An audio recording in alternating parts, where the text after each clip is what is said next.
శ్రీ గురుభ్యో నమః. మనం ఇప్పుడు రామాయణం పారాయణ చేసుకుంటున్నాం. అందులో భాగంగా సుందరకాండ పారాయణ చేస్తున్నాం. అయితే ఈ సుందరకాండలో మనకి హనుమంతుడు సీతమ్మ వారిని చూడడము, ఆవిడికి ఉంగరం ఇవ్వడం, తర్వాత మళ్ళీ వెనక కిష్కిందకి వెళ్ళిపోతూ ఈ రావణాసురుని తాలూకా బలం ఎంతో తెలుసుకుందామని అక్కడ ఉన్న అవన్నీ పాడు చేస్తుంటే అక్షకుమారుడిని రావణాసుడు పంపించడం, అతను కూడా చనిపోయాడు. ఇప్పుడు ఇంద్రజిత్ వచ్చాడు. వస్తే అతనితో యుద్ధం చేస్తున్నాడు హనుమ. అంత భయంకరమైన శరీరముతో ఉన్న హనుమని చూచి ఇంద్రజిత్తు ఇలా అనుకుంటాడు, ఈ వానరుడు సామాన్యుడు కాదు, చాలా మహిమలు ఉన్నవాడు, కామరూపుడు అని అనుకుని ఇతనిని బంధించి తేవడము మాటలు కాదు అని అనుకుంటూ అందుకు బ్రహ్మాస్త్రాన్ని నేను ప్రయోగిస్తాను అని అనుకుని బ్రహ్మాస్త్రమును ప్రయోగిస్తాడు. అంత ఆ యుద్ధమును చూచిన దేవతలంతా కూడా ఏమగునో అని అలా తహతహలాడుతూ చూస్తున్నారు. బ్రహ్మాస్త్రము తగలగానే హనుమ నేలపై పడెను.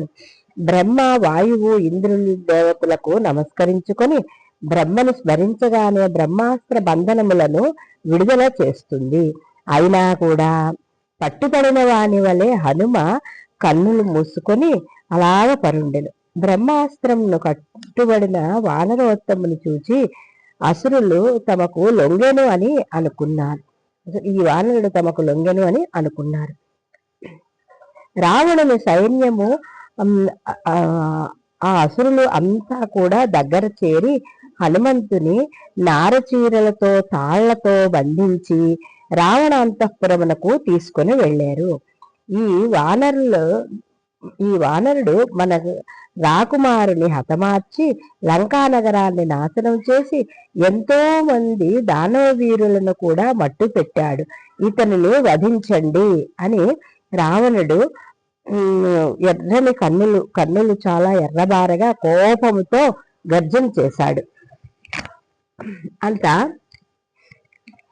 రావణాసురుని కోపాగ్ని చూచి ఆ సభలో ఉన్న అతని తమ్ముడు విభీషణుడు ఇలా అంటున్నాడు, అన్న రావణ, అన్నీ నువ్వు తెలిసిన వాడివి, శాంతముగా నా మాట విను. దూతను చంపుట ధర్మము కాదు, లోకము హర్షించదు, ఇది రాజధర్మము కాదు. సూర్యుడవైన నీకు ఇది తగదు. అన్నా, ఈ కోతిని విడిచిపెట్టి చంపకు, దీనిని వేరే విధమైన ఏదైనా దండన విధించండి. దూతను చంపడం కాకుండా వేరే విధమైన శిక్షలు ఏమైనా వేయచ్చు. అంటే కొరత వేయించడము, తల గొరిగించడము, అలాగే వికలాంగుని చేయడము, అలాంటివి ఉన్నాయి కదా, అవి ఏవైనా చేయండి అన్నా అని అవి అమలు చేయండి అన్నా. లేదా కపులకు వాళ్ళని ప్రియభూషణము, అంటే కోతులకు దాని తోక అంటే చాలా ఇష్టము, అందుకోసం దానిని కాల్చండి అని విభీషణుడు పలుకగా రావణాసురుడు ఇలా అంటున్నాడు, దీని తోకకి నిప్పంటించండి, వాడవాడలా ఊరేగించండి. ఆ కాలిన తోకతో ఊరూరా ఇది తిరుగుతూ ఉంటే వీడు పొందిన పరాభవమును ఈ వానరాన్ని పంపిన వారికి తలవంపులు కావాలి అని రావణాసురుడు తనకు వస్తున్న కోపాన్ని అణిచిపెట్టుకుంటూ విభీషణుడికి ఆజ్ఞాపించాడు. ఆ మాట విని అక్కడ ఉన్న రాక్షసులంతా కూడా పాత బట్టలు తీసుకువచ్చి వాయుకుమారుని తోకకు చుట్టిరి. ఆ గుడ్డల్ని చుట్టిన తోకని నూనెతో తడిపి హనుమ తోకకి నిప్పు అంటించారు. ఆ తోకకి మంటలు అంటుకున్నాయి. ఆ మండుతున్న తోకతోనే ఆ కపిని ఊరేగించారు. వారంతా కూడా అలా చేస్తున్నా కూడా మారుతి మాత్రము అలా ఏమీ తెలియని వాడిగా మిన్నకుండెను.